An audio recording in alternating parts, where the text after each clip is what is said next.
Dapatkan tips kembangkan perniagaan anda di podcast Fano Evo.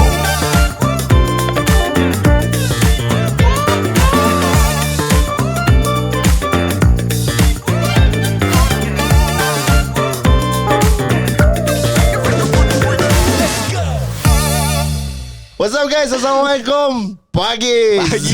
Masih di Fano Evo Podcast Zack American, Fadil Rasul, Fadi Ghazali. Betul, di episod yang ke-19. Topik the best. Kenapa? Mungkin anda semua macam pelik ni. Kenapa diorang tergelak-gelak? Tak ada, bukan apa. Waktu sebelum kita shoot ni, memang kita ada discuss. Bila diskusi ni berlaku, memang adalah benda-benda yang apa tu, mencuit hati. Sebab episod kita kali ini pun agak ada a bit of twist. Kita jarang bercakap tentang isu-isu ini. Alright, kita straightforward. Tapi sebelum itu, kita nak minta kepada anda semua untuk like, share video ni, kongsikan kepada teman-teman anda semua. Yang belum follow, klik follow. Yang belum subscribe, klik subscribe. Alright, InsyaAllah benda free, jangan lepaskan peluang. Okay, episod 19 Fadil. Tolong bagi tahu apa yang kita akan discuss. Hoi, topik dia memang panas. Betul. Bau print panas gak. Lepas tu macam tadi bila dapat je ni topik ni, Tuan Fadi terus, "Oi, excitement dia terasa tau." Betul. Okay, so persediaan pilihan raya. Nak undi siapa? Kita nak tahu dah anda nak undi siapa ni? Nak undi siapa? Nak undi siapa? Alright, tapi tak apa. Walaupun faham orang kata apa ni undi tu rahsia, tak apa. Kita berborak. Anggap je kita tengah lepak, kita tengah minum-minum kopi, tapi kita tidak sembang kosong. Kita sembang benda-benda yang ilmiah, benda-benda yang memberi manfaat. Kita berdiskusi seperti orang dewasa. Sebab macam ni, Tuan Zack, sebelum kita start episod ni tadi, adalah perbincangan ni pun berlaku juga tadi belakang kamera kan. Tuan Fadi tanya nak undi siapa? Saya terus terang terus cakap terus bagi ni kan. Terus cakap kat Tuan Fadi, saya kali ni PRU saya blur. Tak tahu nak undi siapa. Sebelum ni undi siapa? Sebelum ni saya undi yang Mahathir lah. PH. Saya buat kalau macam zaman dulu kalau kita baca kalau kita baca buku sejarah, perjuangan rakyat Malaysia menentang British kan. So tu sejarah berlaku. Saya a part of sejarah untuk anak cucu cicit saya juga, which is tukar kerajaan waktu tu. Betul. Saya rasa macam happy lah, best lah saya dapat perubahan tu kan, which is yelah participate dekat perubahan tu. Benar. Tapi kali ni saya jam. So saya tanya Tuan Fadi nak undi siapa, tapi Tuan Fadi dah bagi jawapan. Saya tak nak beritahu sekarang. Kejap lagi dia Tuan Fadi review apa jawapan dia. Betul. Kenapa kita excited dengan isu ini adalah pertama sekali kerana ia melibatkan negara kita, masa depan. Alright, walaupun ada setengah orang yang mengatakan alah tak payah ambil pot lah apa semua. Tuan puan, minta maaf cakap, kita kena ambil tahu. Kita kena ambil tahu tentang perkembangan negara kita, apa yang sedang berlaku di negara kita. Dan baru-baru ini telah kita semua telah dikejutkan sebab kita sebenarnya tak tahu tarikh bila dan sebagainya. Hari Isnin Parlimen bubar. Betul kan saya kalau salah? 10/10 Shopee. Ya, hari Isnin lah. 10/10 Parlimen telah bubar. Jumaat bentang bajet. Jumaat sebelum tu bentang bajet 2023. So kita memang kena discuss perkara ini dan kita nak tanya pengalaman lah. Sebab dalam kita nak penceritaan itu berlaku. Macam Tuan Fadi, mungkin Tuan Fadi boleh kongsikan pengalaman Tuan Fadi mengundi dekat Kelantan buat kali pertama. Tuan Fadi start mengundi umur apa? Waktu first layak undi terus undi ke apa? Saya memang undi terus excited pergi mengundi. Okay. Berapa kali dah saya mengundi? 2 kali dah kot. 2 kali dah. Masuk kali 3. Ini kali ketiga. Okay. Bismillahirrahmanirrahim. Pengalaman dekat Kelantan, tak pengalaman macam orang biasa. Dekat Kelantan ni dia dah tahu siapa menang kan. Faham. Sebutlah. Jadi Kenapa tak berani sebut? Sebut PAS lah. PAS lah selalu menang kan. Memang dekat Kelantan ni Tradisi. of course kalau saya tak sebut pun semua tahu kan. Dia dah umpama Tradisi. bank deposit paling kuat. Pasar FD. FD yang paling FD High return lah tu. memang Fixed deposit paling ni lah. Macam Barisan Nasional Sabah Sarawak sebut dulu kan. Jadi tetapi yang saya excited tadi Fadil kata sampai dapat ni bangun. sebab sekarang ni the issue is saya tak risau pengundi di dekat KL, dekat Penang, dekat Johor. Pengundi-pengundi ni dia banyak membaca dan pengetahuan tu mereka tidak menggunakan emosi untuk buat keputusan. Mereka banyak guna fakta. Saya kalau Fadil mungkin sekarang tengah atas pagar kan. Pengundi macam ni kita kena yakin kan. Tapi hujungnya Fadi akan buat keputusan juga based on fact yang Fadi akan tengok dekat social media. Tuan Z pun mungkin dah ada ni kan. Tapi yang saya risaukan sekarang ni adalah pengundi-pengundi luar bandar yang mak-mak kita yang kurang dapat akses. Faham. Itu yang saya inilah. Saya bercakap dengan mak saya lah. Saya tanya, "Mak, nak undi apa?" Saya dah tahu jawapan tu. Saya dah Tak. Bukan. That's the best thing that happened to me recently. Mak saya pun tak tahu nak undi mana. Tak tak. Maksudnya apa? Dia Perubahan. ada sedikit angin perubahan, tetapi tidak dinafikan totoknya ada lagi dekat situ. Benar. Tapi alhamdulillah mak saya pun that level lah kan. Jadi the key sekarang ni kita nak undi siapa. Bukan pengalaman-pengalaman tu bagi saya celup-celup jari. Betul. Agak itu sajalah kan. Beratur, jumpa kawan lama kan. Reunion betul. Reunion. Jumpa cikgu pun ada. Tapi serius lah, saya tak waktu tahun-tahun ni sebelum ni yang mengundi, pengalaman saya lah, saya rasa macam best. Saya rasa macam benda ni sepatutnya menjadi SOP berpanjangan, di mana saya dekat rumah saya dapat satu panggilan telefon. Assalamualaikum, cik, nama cik sekian-sekian ke, IC sekian-sekian. Ya betul, saya ni. Cik macam mana? Pergi mengundi tak dan saya nanti? Pergi. Cik macam mana? Ada transport ke? Kalau tak ada, kami boleh aturkan ambil dekat rumah. Saya macam, cik, benda ni bagus lah kalau berlaku sebelum mengundi. Saya banyak kali juga macam nak ada orang yang datang ambil kat rumah. Faham tak? Jadi macam sebenarnya itu yang menampakkan sebenarnya bagi pandangan saya lah, membuka minda saya dan membuka mata saya, di mana kita mampu untuk membuat sesuatu yang kita tidak pernah buat dan kita boleh evolve. Negara Malaysia boleh evolve. Boleh. Kita mampu, kita ada duit. Tapi ada syarat nak evolve. There you go. There you go. Faham tak? Sebenarnya kat mana situ? Itu berbalik kepada soalan nak undi siapa. Faham tak? Boleh. Tapi kalau jangan pentingkan poket sendiri, dan insya-Allah boleh jadi. Okay, sebelum kita bincang nak undi siapa. Yes. Okay, ni sebab ni memang panas. Panas. Kita akan buat seperti mana ramalan bola sepak siapa menang. siapa menang. Bijak lagi lah. Okay. So majority kerusi kita tak tahu. Kita ada total 222 parlimen. Benar. Kita ada 222. So sekarang ni kalau melihat siapa yang layak rasanya. Mungkin memang betul Fadil. Macam Fadil kata tak tahu nak undi siapa. So obviously you don't know siapa yang layak kan. Tapi kalau tengok dengan kita ada Cristiano Ronaldo, kita ada David Beckham, kita ada Lionel Messi. Siapa yang kau rasa layak macam tu kita sembang macam tu. Tapi sebelum kita bincang yang tu, kenapa politik ni penting? Yep. Saya dulu minta maaf, saya bagi tahu lah. Saya pun tak berapa berminat sangat dengan politik. Sebab setiap orang politik dia akan mengata orang yang lain. Okay. Kita tak tahu kita hidup sampai bila. Kalau kita mengata, kalau salah itu jadi fitnah. Kan?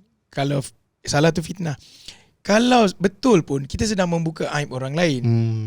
Hadis Nabi kata, kalau kau buka aib seorang ni, sampai dalam bilik pun Allah buka aib kau nanti.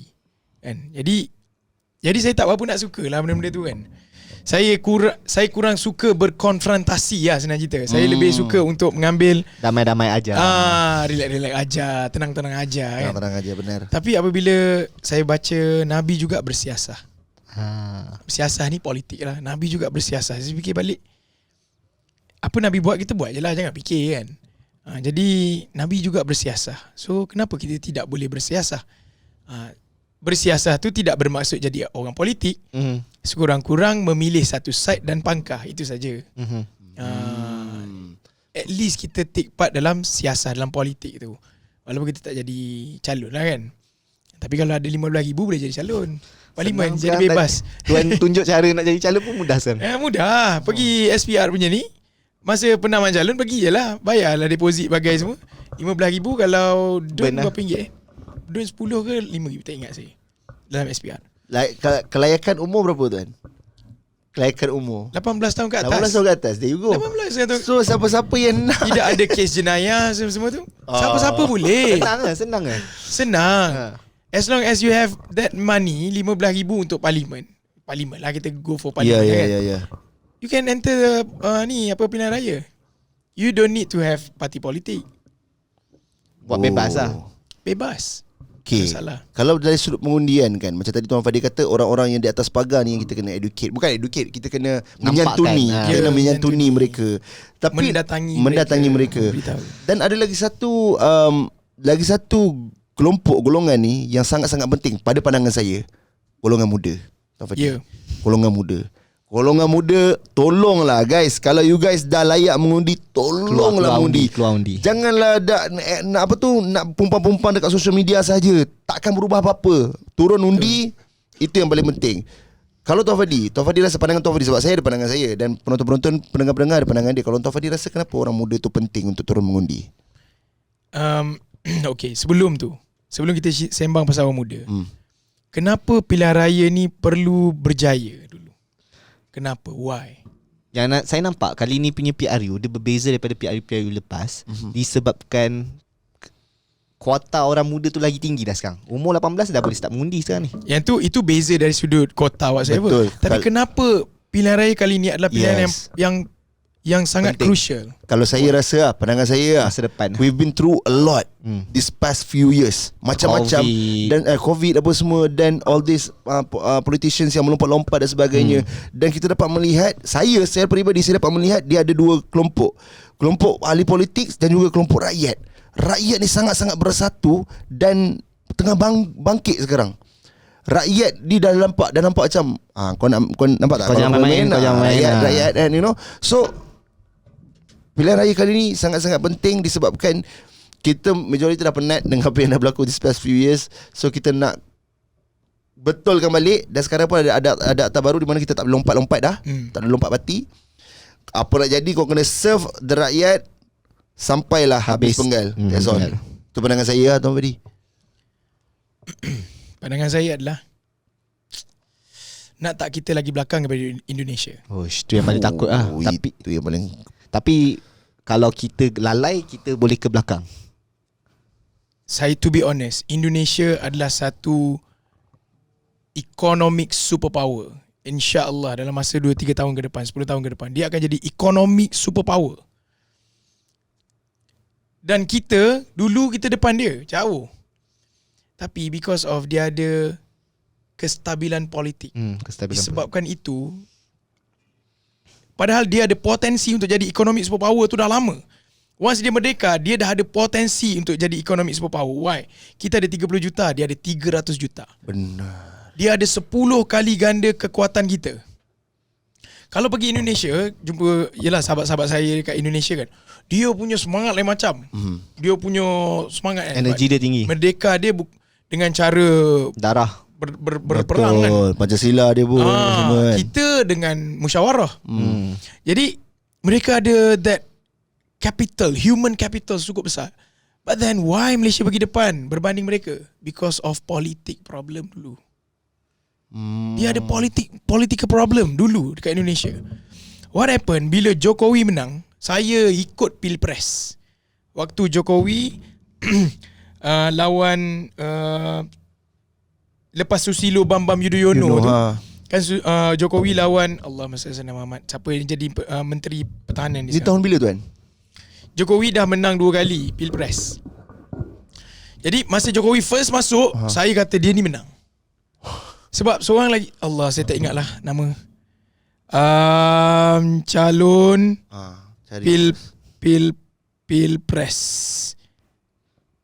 Tapi sementara Tuan Fadi mencari, memang saya setuju apa Tuan Fadi cakap, which is Jokowi. Sebab beza dua calon tu sangat ketara. Seorang ni Jokowi sendiri dia adalah rakyat. Dia dah membawa suara rakyat tu sangat kuat. Dan dia punya lifestyle yang humble.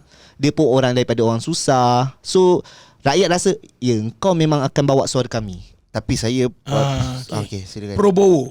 Dia Dia lawan Prabowo. Tapi the way Jokowi present himself adalah sangat merakyat.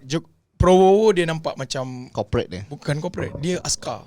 General. Dia general punya style. Jadi cakap lembut ni orang rakyat marahin boleh faham, boleh terima. Dan bila Jokowi menang, dia walaupun of course lah dia ada masalah juga, tapi mereka menikmati kestabilan politik. Betul. For the past 10 years, lebih kurang dah 10 tahun. Betul. That's why company besar masuk situ. Betul. Tesla pergi jumpa Jokowi kot. There you go. Sebab bila ada kestabilan politik, kau nak buat contoh macam ni lah. Contoh, saya bagi contoh Kalau syarikat Fanivo tidak ada kestabilan dari sudut politik. Tak ada CEO ada 2-3 orang. Kan? Duk gaduh, bombang-bombang kita nak buat keputusan macam mana ni? Nak buat evolusi ke? Nak buat amazing founder ke? Nak layan je evolusi sebelum PRU ke apa? Contoh kan? Muncul LG tengah-tengah. So apa berlaku? Apa berlaku?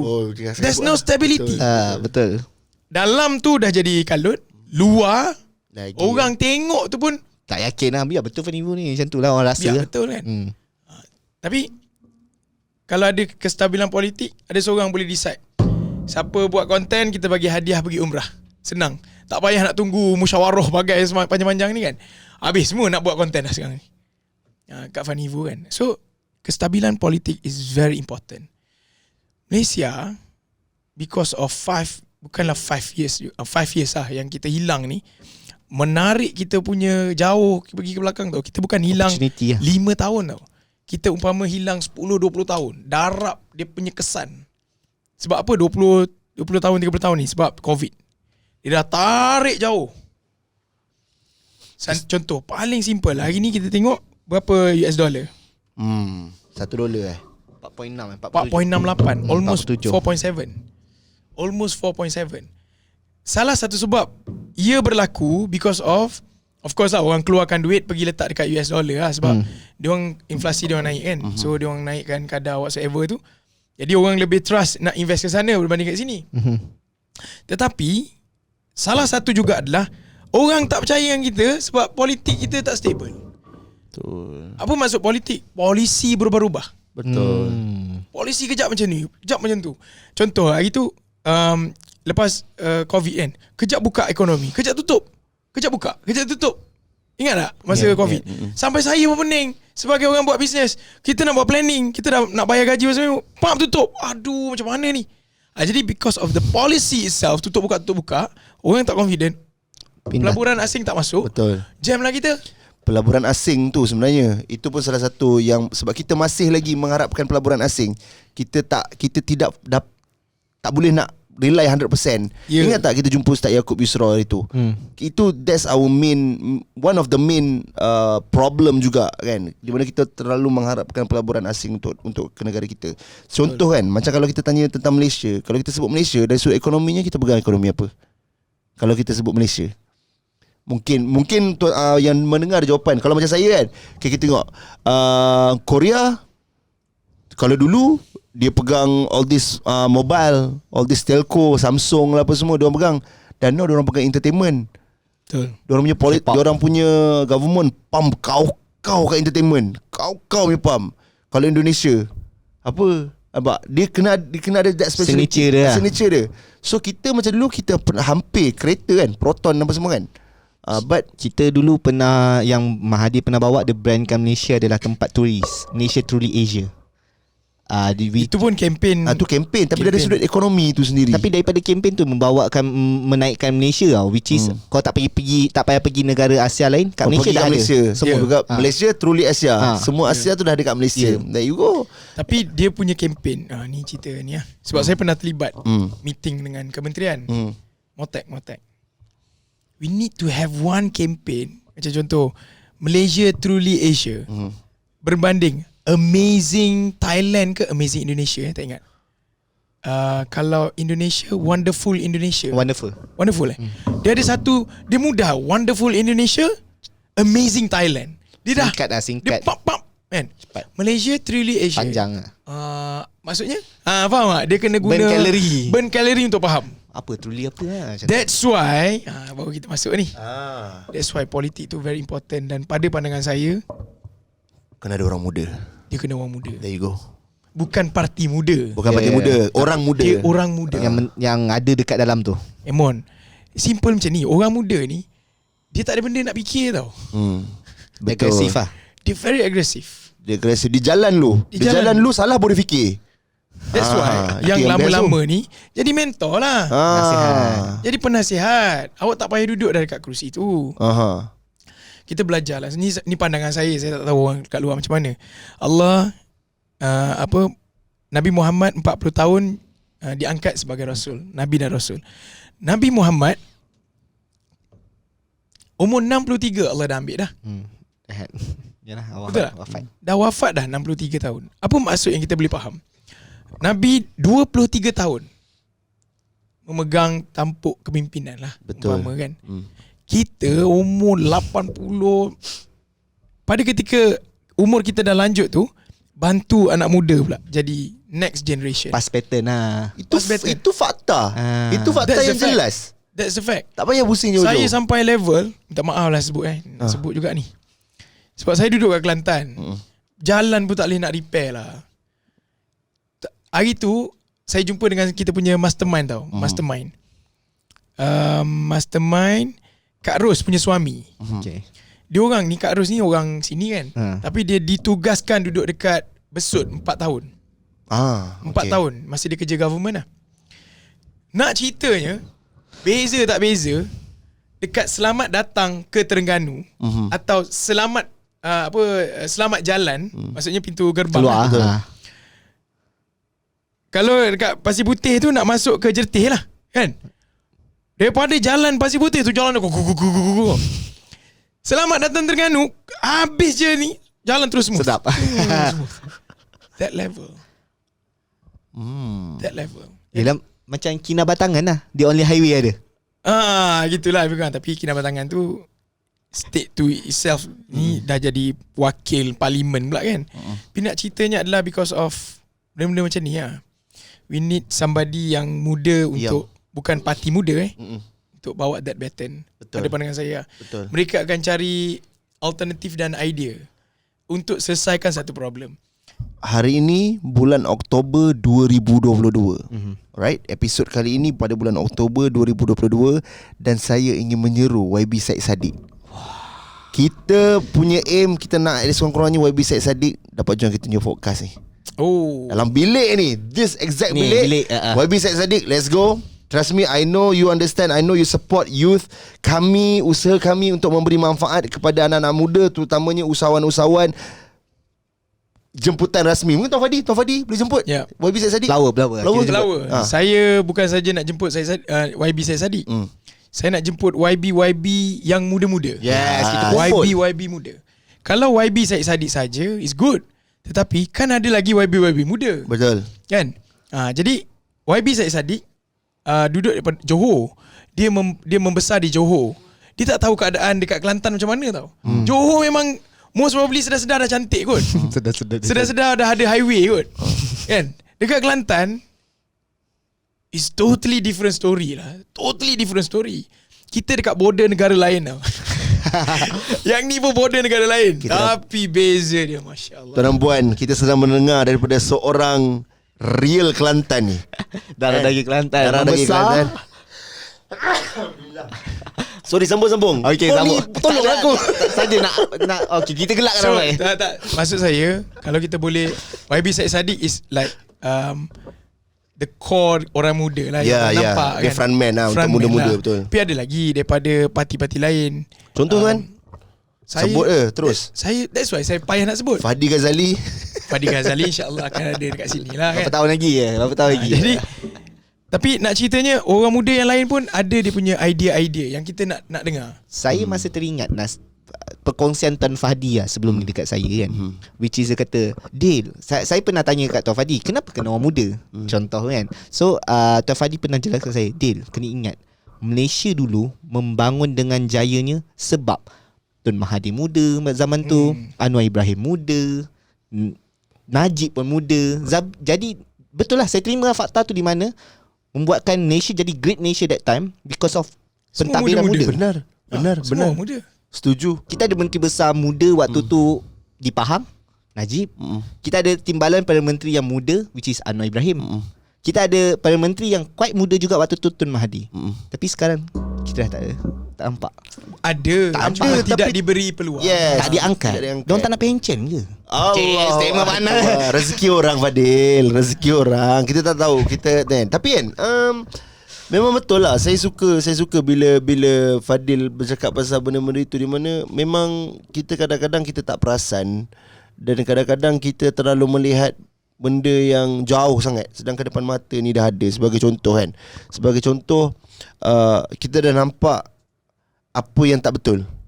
Jelas kita nampak apa yang tak betul. But minta maaf cakap benda yang tak betul tu dia jadi benar disebabkan kita dikaburi dengan wang. Gula-gula. Tak apa lah. Okey lah kot, tak apa lah. Okey lah. Sebab betul saya memang kadang-kadang benda kecil tu kita ingat tak ada efek. Tapi yang kita tengok video the butterfly effect tu. Butterfly effect. Masya-Allah, kalau kita faham the butterfly effect tu, sekecil-kecil benda, contoh kita tengah jalan-jalan kan, kita tengah berjalan, tiba-tiba nampak ada straw ataupun plastik kan. Kecil je, tak ada. Kalau kita tengok dari tak sudut apa zahir pun, macam dia sekadar sampah, tak apalah, tak kutip, nanti ada orang kutip sampah kutip. Nak dijadikan cerita orang tak ada kutip. Dan berlaku satu hujan yang lebat. Disebabkan plastik tu ataupun straw tu punca banjir besar. Faham tak? Sedangkan benda tu kecil. Kalau lah kita kutip sampah tu, insya-Allah tak banjir. Tapi sebab kita tidak kutip plastik yang kecil, yang kita sangkakan kecil itu, banjir besar. Pernah tahu tak? Sebelum ni banjir, kita tahu tak banjir tu sebab apa? Yang kita tahu sekian, tapi dia mesti ada sebab apa. Berapa incinya plastik tersumbat kat parit lah apa. Faham tak? Itu yang orang terlepas pandang. Orang ingat, tak apa lah, 35,000, 10,000, tak apa, aku bukan ambil juta-juta pun. Itu masalah. Betul tu, belum lagi cerita straw yang tercucuk kat hidung penyu. Kat laut. Itu penyu black metal Lil. Kesian, dia tak nak jadi black metal. Dia memang nak jadi orang, dia nak jadi seekor penyu yang baik. Kau bagi dia jadi black metal cocok memang sakit lah, kesian lah kan. Alright, so hari ni memang basically kita borak santai lah. Misalnya kata macam kita tengah lepak-lepak, kita ambil satu persepsi lah. Saya tak nak cerita pasal penyu Okay, contoh, we always talk about nak membangunkan ekonomi. Kita kena faham ekonomi kita ni siapa yang pegang. Betul. Ekonomi kita ni, nombor satu yang saya belajar adalah Petronas. Sebab Petronas membayar royalty yang sangat banyak every year. Jadi kita boleh buat jalan, boleh buat sekolah kan. Nombor dua adalah khazanah. Nombor tiga adalah SME. Nombor tiga adalah SME. Tapi SME, saya ambil contoh lah. Kalau menteri usahawan dekat Indonesia ni muda tau. Siapa? Cuba teka. Menteri usahawan dekat Indonesia. Dekat Indonesia. Cuba teka siapa? Enggak tahu. Ya. Harus tahu. Pak Ari ke? Bukan. Pak Ari lah. Bukan. Matahari. Tak ada lah kan. Pak Ari kan dapat buat tu kan, bangunan tinggi. Dia muda, dia selalu pakai batik. Saya perasan. Siapa? Tapi tak tahu nama dia, tak ingat nama dia. Come on. Muda Indonesia. Ya, saya mau tunjuk orangnya. Enggak tahu saya tu. Enggak tahu ya. Ya ini menterinya. Muda. Ini macam Fani Ivo. Fani Ivo petai merah. Suit baju putih. Siapa nama itu kan? Siapa namanya? Siapa orangnya dan siapa namanya? Nadiem Makarim. Ya, siapa orangnya? Belajar sejarah. Enggak tahu tuan. Enggak tahu. Dialah founder Gojek. Oh. Iya, Pak. Patutlah Gojek dahsyat kat sana. Bukan patut Gojek dahsyat. Usahawan dia sana. Dahsyatkan Gojek dulu. Dia dahsyatkan Gojek. Dahsyat gila Gojek. Lepas tu baru Jokowi ambil dia jadi menteri. Dia tak masuk pilihan raya. Oh. Dijadikan menteri. Dia dengan Gojek dulu. Dia dahsyatkan Gojek dulu. Dia dahsyatkan Gojek dulu. Bukan sebab dia menteri dahsyatkan Gojek. Bukan. Wah, ini ilmu baru ni tuan-tuan, nampak tak? Ini ilmu baru ni. So and then bila dia bagus, dia produce that result dengan Gojek, then Jokowi. Dia menteri pendidikan kejap saya cek. Ini yang saya nak borak ni. Betul. Ngam Tuan Fadis transition ke menteri pendidikan. Minister of Education, Culture, Research and Technology of Indonesia. Culture research. Alhamdulillah Allah bagi Jokowi power. Jokowi dia nampak potential. Ya. So dia tahu kalau ekonomi Malaysia nak berkembang, dia perlu human capital. Okay, human capital ni budak-budak ni nak bawa pergi ke mana? Contoh kan, dekat Indonesia ada banyak, dia panggil unicorn lah, unicorn. Tahu unicorn kan? $1 billion punya company kan? Kat Malaysia ada apa? Kita ada Kasem je. Kasem saja. Satu saja. Unicorn ni kalau yang anda tak tahu, unicorn ni kira dalam business punya term ni, kira unicorn tu dia dapat funding banyak Jadi Nadiem Makarim ni Gojek ni memang besar lah kan. Dan banyak lagi industri-industri so-called unicorn. Sekarang ni bukan unicorn, ada Decacorn yang dia panggil, lagi besar. Lagi besar pada unicorn. If I'm not mistaken lah, tak ingat. Decacorn, okay. Jadi dia perlukan orang yang faham semua tu. Betul. Kan? Nak build entrepreneur, kau sendiri entrepreneur dan dia sendiri tahu Dia apa tahu permainan keperluan dia. entrepreneur. That's why dia jadi menteri education. Jadi dia nak build budak-budak ni macam mana? Pandai. Dia bukan orang PhD. Minta maaf lah sebut. Oh. Kalau awak PhD, bagus, good. Tapi awak akan melihat dari kacamata education budak-budak. Tetapi budak-budak education ujung nak buat apa? Dia kena kerja katnya. Dia perlu menyediakan pekerjaan kepada budak-budak ni. Benar. Betul. Jadi kalau awak PhD, awak akan tengok belajar saja semata-mata. Bagus tak? Bagus. Tetapi marketable atau tidak Benar. budak-budak ni? Berdaya saing atau tak? Betul? We are talking about bukan marketable dekat Malaysia. Marketable tak sampai luar negara. Kalau education untuk doktor, engineer, profesor, apa-apa lagi yang lawyer, yang apa dia panggil professional, itu tak apa. Itu dah memang education biasa yang kita ada sekarang ni, dah boleh produce mereka. Tetapi yang luar biasa sekarang ni, anak saya masa depan, saya tanya dia, Akif, Wafi nak jadi apa? Tak tersebut pun di mulut dia orang nak jadi doktor, engineer, tak ada. Dia nak jadi apa? Cuba teka. YouTuber. Dia nak jadi macam papa, nak jadi YouTuber. Can you imagine? Nak jadi macam saya dan nak jadi YouTuber. Dan bukan anak saya seorang. Mereka semua ni didedahkan dengan Diana. Tahu Diana yang YouTube tu kan. Budak-budak tu dia YouTuber daripada kecil tau. Jadi dia orang kata, buat apa aku nak jadi doktor. Semua dia orang kecil dah boleh dapat apa Hot Wheel banyak. See? So kita perlukan orang yang ada that kind of mentality, yang duduk dekat situ, yang boleh tengok ke depan. Yang boleh tengok ke depan. Bukannya main dengan cucu, lepas tu fikir untuk cucu pergi ke mana. For me lah, orang tu baru ada anak, dia akan lebih fikir pasal anak. Kalau ada cucu, dia main dengan cucu. Yalah. Orang ada anak, dia fikir untuk anak masa depan. Beza sikit. Beza kan?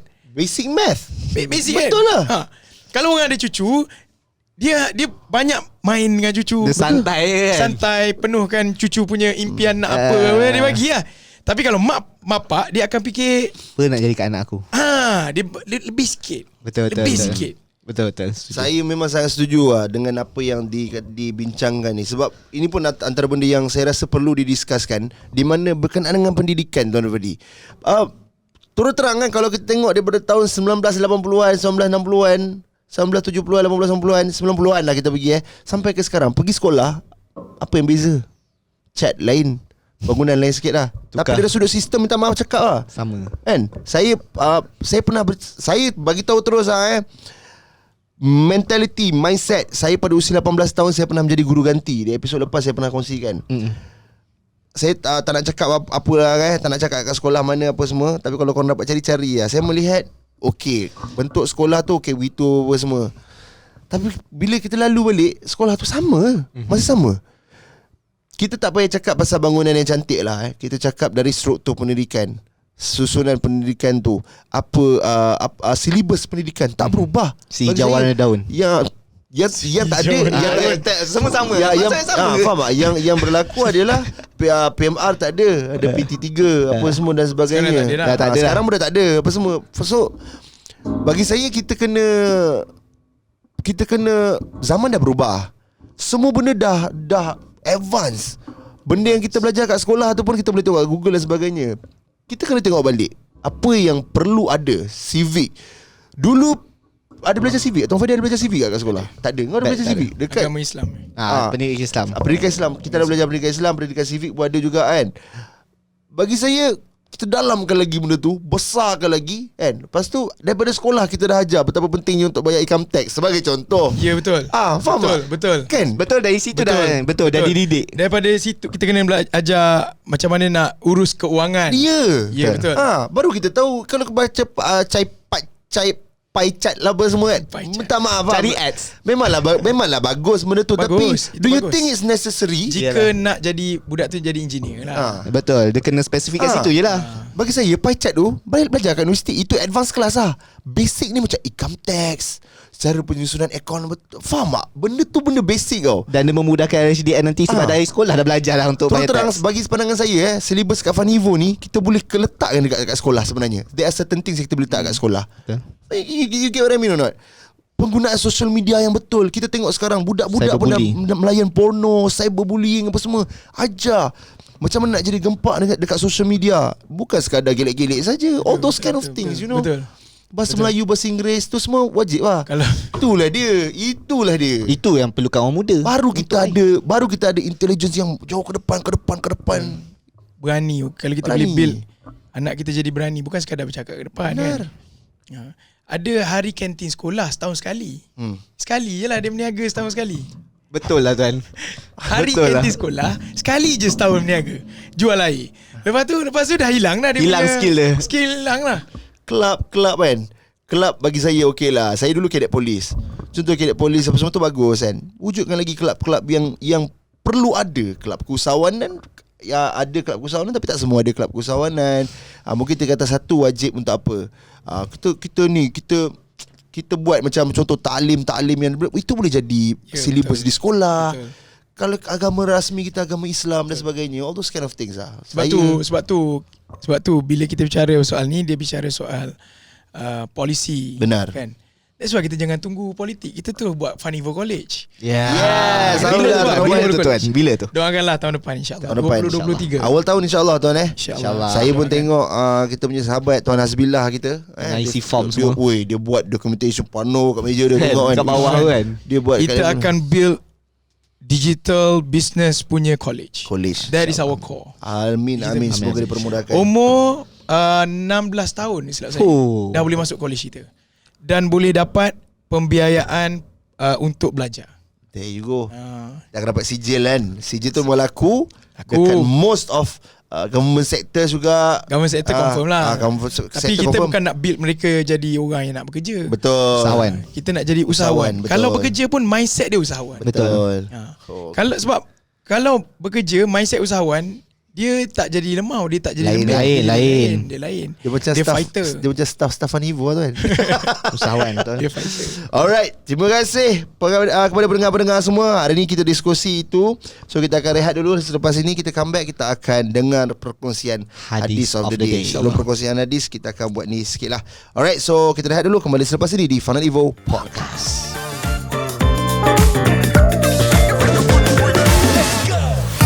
Assalamualaikum warahmatullahi wabarakatuh. Konnichiwa. Nama saya Muhammad Anwar bin Abu Bakar daripada cakapjepun.com. Hari ini saya datang untuk kelas kuasa. To be honest, it's my first time hands on di kuasa sebenarnya. Dan saya sangat terkejut sebab kuasa ni memang dia lagi advance. Dalam kuasa ni ada 3 perkara yang saya rasa sangat bagus setiap usahawan ada, iaitu tentang sales, tentang CRM dan juga untuk blasting. Dan saya rasa yang paling menarik tentang CRM dengan blasting lah. Sebab sangat susah untuk kita nak broadcast ataupun nak blasting WhatsApp kepada customer kita, klien kita, tapi menggunakan kuasa blasting ini menyebabkan sangat senang. Walaupun kita ada 1000 database, macam hari ini pun saya ada lebih kurang 500 database, tapi dapat di-blast dalam masa 2 jam sahaja untuk ke semua database tersebut. Dan alhamdulillah juga dengan blasting hari ini pun dapat close, dapat sale juga hampir RM600. Dan seterusnya tentang kuasa CRM ni sangat bagus sebab kita boleh tengok customer journey dan kita juga boleh follow up mana customer yang tak buat pembayaran lagi, dah buat pembayaran dan sebagainya. So itu sangat bagus dan saya sebenarnya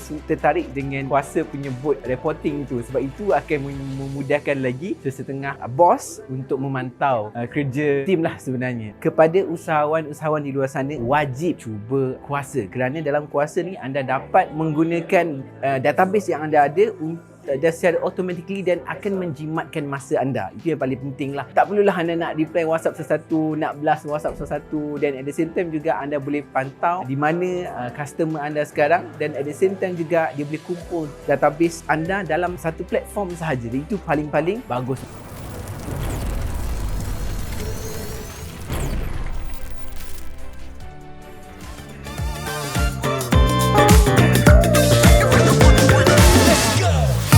Alright guys, welcome back to Funnel Evo Podcast. Alhamdulillah anda masih sedang mendengar dan menonton episod 19 persediaan pilihan raya. Nak undi siapa?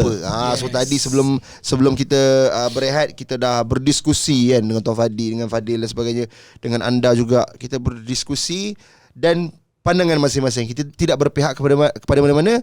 Kita fikir begini, at the end of the day, kita semua nak yang terbaik untuk negara kita yang tercinta, Malaysia. Baik.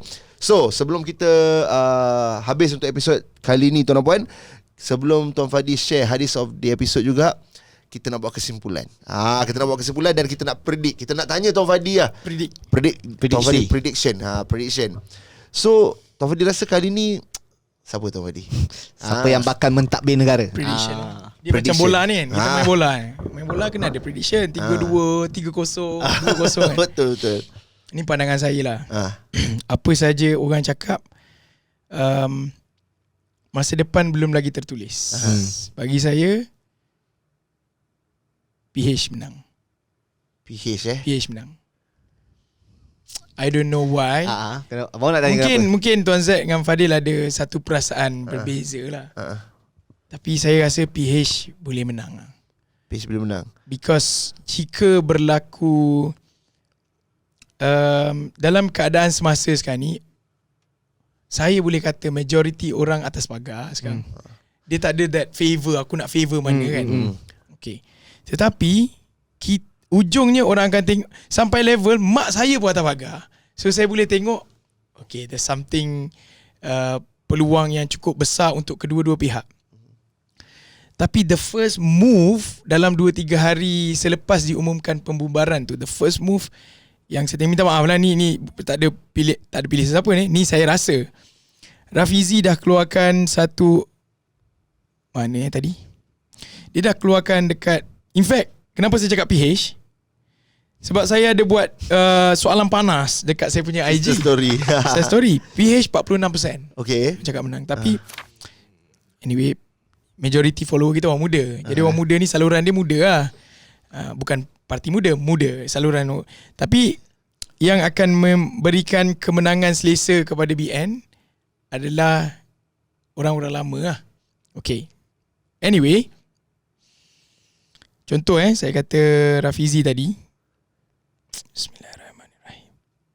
Mana tadi bijak Rafizi. Orang data tu. Rafizi. Saya kalau dengar, saya suka dengar dia punya public speaking. Saya suka bila dia ada okay, dalam saya ambil contoh. Dia buat calonkeadilan.org. Saya main Twitter, suddenly ada orang share. Jadi siapa-siapa nak jadi calon boleh isi borang lah. Daftar calon. So saya, okay, borang atas talian boleh awak nak jadi parlimen ke awak nak jadi DUN. Boleh faham tak? So parlimen mana awak nak? Lepas tu maklumat pemohon, dia macam isi borang. Kita boleh letak pendidikan apa, kerjaya kan? Dia mudah. Penglibatan politik ada ke tak, penglibatan NGO ada ke tak. Jadi daripada situ kita nampak the transparency of nak pilih. Kita tak tahu kat belakang, kita tak tahu Allahu a'lam bisawab kan. So the first move, bahagian PH ni dia lebih transparent. The first move dekat bahagian Barisan Nasional, dia lebih kepada kumpul orang, cerita kita kena menang.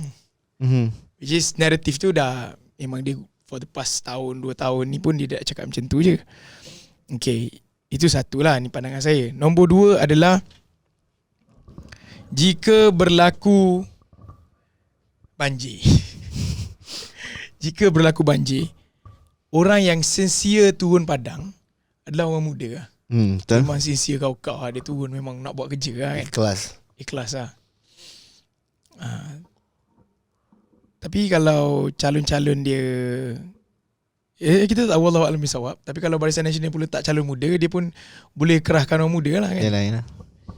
So jika berlaku banjir, maka masa tu ada kelebihan untuk tonjolkan siapa yang banyak bantu lah. Tapi dekat sini main peranan siapa banyak duit lah. Faham. Dia main peranan siapa banyak duit. Sebab orang simple kalau banjir dia duduk satu tempat. Betul. Dia tak payah pergi masuk kampung susah-susah. Dia pergi satu tempat kan. Bantuan sampai kan. Bantuan semua ada logo-logo. Siapa ada duit dia boleh menang lah. Tapi sekali lagi back to kita punya ni, kalau orang muda dia tak perlukan duit, dia perlukan tenaga. Jadi dia boleh datang dengan armada, bukan armada tu armada pasukan lah kan. So itulah saya punya pandangan. Saya rasa because of terlalu ramai, saya pun atas pagar to be honest. Tapi saya pun kata ujungnya aku kena pilih lah. Aku kena pilih. Bila Tuan Fadi nak jadi calon? Soalan panas. Cari calon kita ambil model Nadiem Makarim. Kita ambil model Jokowi. Faham. Kita ambil model Sukseskan ni kau dulu. Yes. Kita ambil model siapa? Erdogan. Sukseskan dulu ekonomi personal lah. Jadi kalau masuk politik bukan nak buat duit tapi untuk khidmat. Masuk untuk khidmat. Okey, tapi kalau masuk untuk buat duit tak usah masuk lah. Nanti kita terlibat dengan kita elok-elok masuk untuk buat baik, tiba jadi termain duit pula. Masuk neraka pula. So my prediction adalah PH. Pandangan saya based on kajian case study, orang komen dekat saya punya posting. PH. Okay. Alright guys, that's it. Kita simpan ni untuk kita tengok bila pilihan raya nanti. Tengok macam You heard it from the guy Tapi himself. ada je orang kata BN boleh menang. Memang ramai orang kata BN boleh menang, tapi anything possible. Saya rasa majority nak PH. Nak PH menang. Tapi diorang slightly diorang rasa macam select sikit waktu zaman dulu. Zaman dia select waktu zaman dulu. Semua, that's why saya kata semua ada select sekarang ni. Yalah, semua select. Fair game. Semua berada di satu starting point yang sama. Awak nak main isu apa? Kalau main isu PTPTN, isu turunkan harga kereta, semua orang dah bosan lah. Aku dah tahu tak boleh nak buat, nak hapuskan tol, tak boleh, bosan. You need to create something. Best. So gerakan Rafizi Ramli buat macam tu, buka borang tu dahsyat. Contoh yang. Tapi yang ni sebab saya kata dia hanya menarik pengundi-pengundi muda dan pengundi-pengundi di bandar. Faham. Dekat dua bandar ni lain game dia. Lain sikit lah. Sebab tu saya pernah tanya ada seorang kawan saya nak masuk calon. Parti mana saya tak boleh sebut lah. Saya kata, masuk calon lah. Masuk calon, dia kata. Oh bagus, masuk calon dekat mana? Dia masuk calon dekat bahagian Terengganu. Okay. Dia pun kata, demo tak si masuk calon ke? Saya pun kata, tak tahu lagi lah, kita fokus bisnes. Kita orang bisnes kan, kita bukan politik. Kawan saya tu orang politik. Jadi dia kata, kalau demo nak masuk, dia bagi tahu saya. Kalau demo nak masuk, demo jangan tanding Kelantan. Demo guna tanding KL. Orang KL dia guna ni untuk mengundi. Orang Kelantan dia guna ni hati. Dia guna emosi. Jadi demo kena pergi semua. Orang mati, kahwin, orang back war, orang sakit, demo kena pergi. Demo tak ada masuk. Jeng demo. Tapi kalau dekat KL, dia lebih kepada mentality. Macam mana kita nak ubah polisi ke, bagi idea ke. Dia cakap macam tu. Saya kata, okay. That's why saya kata dekat bahagian ni, okay dengan apa yang Rafizi buat. Tapi kalau dekat kampung, a bit hard lah. Dia tak boleh nak guna force ni. Dia kena guna Ittaqullah. Macam tu lah.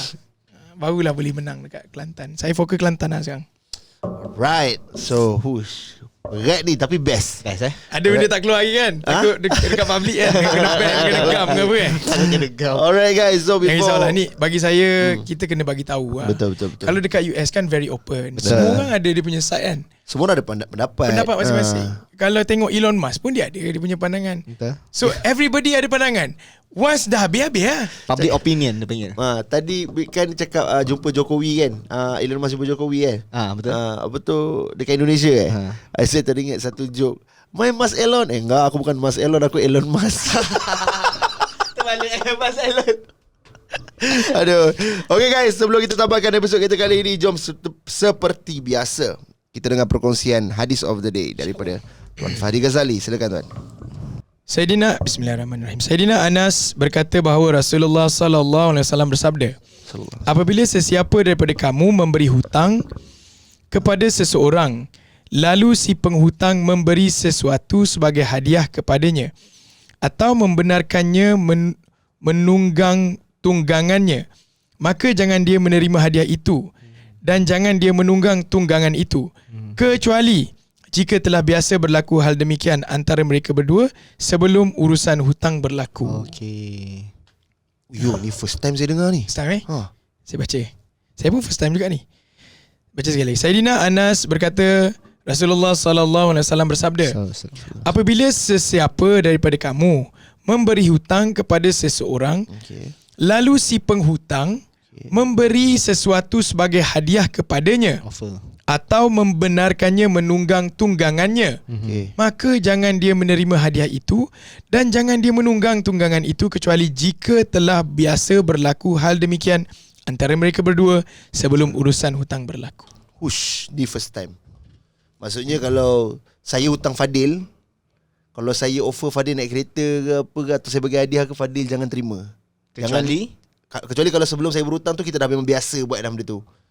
Oh, dia punya Jom kita baca keterangan boleh? Keterangan boleh. Sebab keterangan ni panjang tapi mungkin tak ulang lah. Saya baca sekali arwah. Bismillahirrahmanirrahim. Keterangan yakni jika sejak sebelum itu lagi hubungan antara mereka saling memberi hadiah dan lain-lain atau pinjam meminjam barang, maka dalam keadaan berhutang pun tidak menjadi kesalahan untuk menerimanya. Sekiranya sebelum itu tiada hubungan sedemikian, tetapi setelah menjadi si penghutang dia melakukan itu semua, maka itu adalah riba. Dinyatakan dalam hadis Sayyidina Abu Bardah bahawa Sayyidina Abdullah bin Salam berkata kepada saya, kamu tinggal di suatu tempat yang riba telah menjadi perkara yang sangat biasa. Jadi jika ada sesiapa yang menanggung hak untuk ditunaikan kepada kamu, kemudian dia menghadiahkan kepada kamu walaupun seikat rumput kering, maka janganlah kamu mengambilnya. Itu adalah riba. Jadi dalam menerima hadiah adalah penting untuk diperhatikan bahawa si pemberi tidak mempunyai apa-apa tujuan yang buruk. Sebagaimana dalam contoh hutang yang disebut dalam hadis di atas. Selain daripada perbuatan demikian adalah riba, perbuatan itu juga menjadi rasuah jika dia melakukan perbuatan itu dengan tujuan agar si pemiutang tidak menuntut hutangnya. Betul. Dinyatakan dalam banyak hadis bahawa Rasulullah SAW telah melaknat orang yang mengambil dan memberi rasuah. Oh, there you go. Islam perfect lah. Perfect. Dia dah susun dah untuk kita. Perfect. Dia dua. Satu dari side pemberi hutang tu. Macam pemberi hutang tu dia macam dia macam tak boleh terima lah benda-benda macam jadi riba lah. Untuk pemiutang pula macam saya pula. Penerima bukan saya tu saya penerima hutang pula. Yang dapat duit lah. Saya yang dapat hutang pula pun diselamatkan daripada hadis ini. Yalah, betul. Iaitu jangan rasa macam rasa macam perlu jadi hamba dia pula sebab dia bagi duit kat kita kan. Sedangkan faham tak? So dia menyelamatkan dua-dua belah pihak. Fair. Wow. Okay, ni ilmu baru ni. Ni 1400 tahun yang lepas ni. Betul. Masya-Allah. Alright guys, so kami harap ada satu video kan. Ya, tu. Dia tanya, kalau awak jumpa dengan Nabi Muhammad, apa soalan yang awak nak tanya kepada Nabi Muhammad? Ada. Saya tengok famous. Ada tengok tak? Tengok. Ada tanya apa? Dia nangis. Ada seorang ni dia interview seorang lelaki ni lah. Lelaki ni dia pelakon dekat Turki.